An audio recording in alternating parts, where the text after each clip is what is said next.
এই যে রাফান আমাকে নিয়ে যাচ্ছে দেখেন সবাই, সে হচ্ছে গরু লাভার।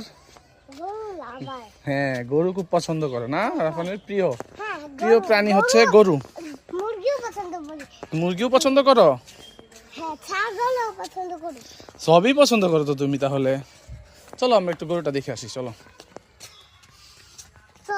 হ্যাঁ, এই যে আমাকে ধরে ধরে নিয়ে যাচ্ছে দেখেন সবাই।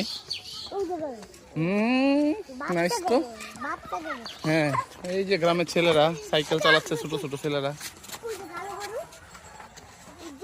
এটা কি টায়ার চালাইতেছো নাকি? এই যে রাফান গরুর কাছে চলে আসছে। ওমা, এটা তো সাদা কালো গরু, হোয়াইট কালার গরু। তোমাকে দেখে এরকম করতেছে কেন? গুঁতো দিতে চায় নাকি? যাবে একটু? হ্যাঁ, দেখি দেখি। তুমি ভয় পাচ্ছ কেন? আমি তো আছি, তুমি ভয় পেও না। এই যে চাচ্চু আছি তো তোমার সাথে, তুমি জাস্ট দেখো এটা। হ্যাঁ, এই যে আমি এইখানে এই যে আমরা দেখি। হ্যাঁ, গরুটাকে অনেক সুন্দর কিউট একটা গরু।